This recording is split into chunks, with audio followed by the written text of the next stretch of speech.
Buen día, mi nombre es Irelia Barrón García y soy abogada del área legal laboral de Creston BCG, sede Querétaro. El día de hoy les voy a hablar sobre el decreto en materia de teletrabajo. Derivado del aumento acelerado en el uso de las nuevas tecnologías, así como de la pandemia que estamos viviendo a nivel mundial por el COVID-19, es que hemos tenido que buscar nuevas formas de continuar con nuestras actividades laborales.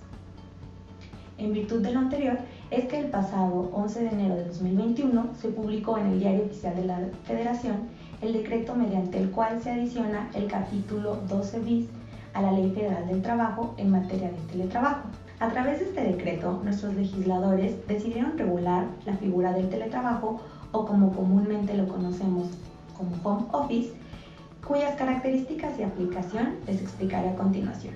En primer lugar, es importante que conozcamos la definición de teletrabajo, siendo esta una forma de organización laboral subordinada mediante la cual no se requiere la presencia física del trabajador en el centro de trabajo, lo cual implica el desempeño de una actividad remunerada mediante la utilización de tecnologías de la información y de comunicación. En este decreto se definió como tecnologías de la información y de la comunicación a todos aquellos sistemas, redes, software, aplicaciones e infraestructura que sirven para facilitar las tareas dentro de los centros de trabajo. Entonces, podemos entender que un trabajador bajo la modalidad de teletrabajo será aquella persona quien preste un servicio personal subordinado y remunerado sin la necesidad de acudir al centro de trabajo y que utiliza para el desempeño de sus funciones las tecnologías de información y comunicación. Es importante mencionar que se considerará teletrabajo las relaciones laborales que se desempeñen más del 40% fuera de la fuente o centro de trabajo.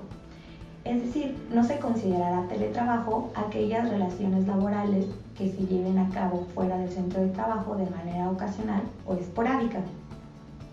El cambio de la modalidad presencial a la modalidad de teletrabajo deberá ser de manera voluntaria y realizarse por escrito a través de un contrato cuyas características les explicaré un poco más adelante. Y deberá preservarse el derecho a la reversibilidad. Esto quiere decir que en cualquier momento el trabajador puede regresar de la modalidad de teletrabajo a la presencial o viceversa cuando las condiciones de trabajo así lo permitan. La modalidad de teletrabajo deberá incluirse en el contrato colectivo de trabajo y en caso de que la empresa no cuente con un contrato colectivo de trabajo, deberá incluirlo en su reglamento interior de trabajo. Ahora bien, es importante que conozcamos cuáles son las obligaciones que en este decreto se establecieron tanto para patrón como para trabajadores. Voy a empezar con las del patrón. Una de las obligaciones que tiene el patrón en materia de teletrabajo es respetar el derecho a la intimidad de los trabajadores que trabajen bajo esta modalidad. Asimismo, respetar el marco jurídico en materia de protección de datos personales. También deberá observar una perspectiva de género que le permita al trabajador conciliar su vida personal y su disponibilidad en el desempeño del teletrabajo.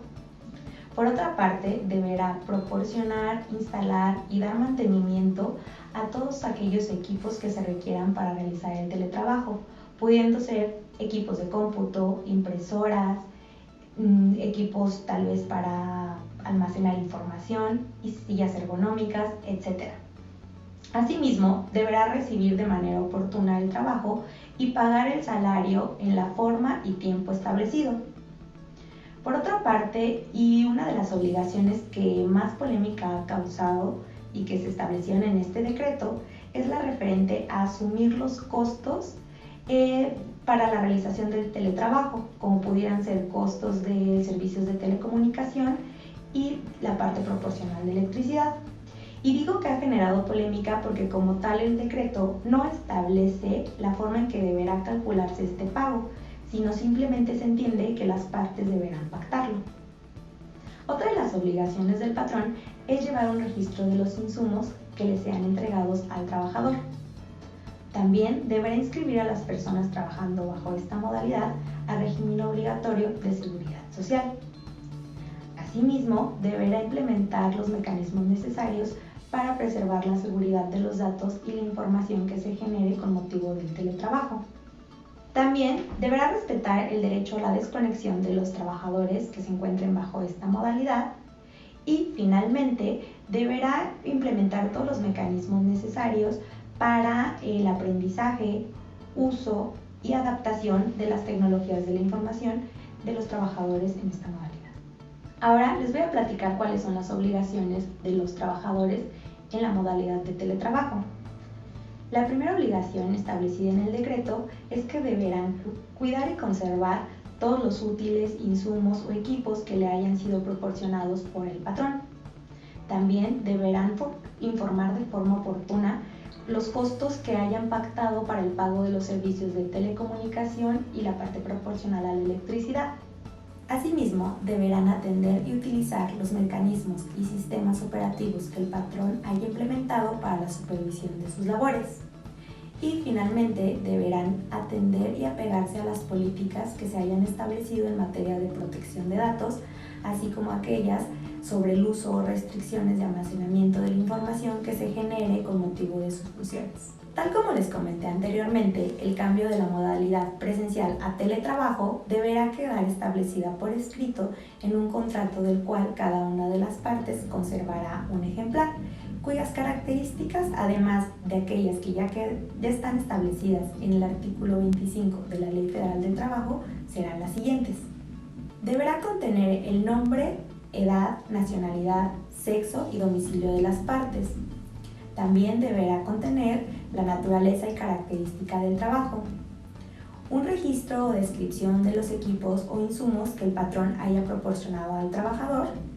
Deberá también contener la descripción del monto que el patrón y el trabajador hayan pactado por concepto de pago de servicios de telecomunicación y energía eléctrica. Y finalmente deberá establecer los mecanismos de contacto y supervisión entre las partes, así como la duración de la jornada. Si tienen alguna duda al respecto sobre este tema, recuerden que en Creston BSG estamos para ayudarles. Gracias.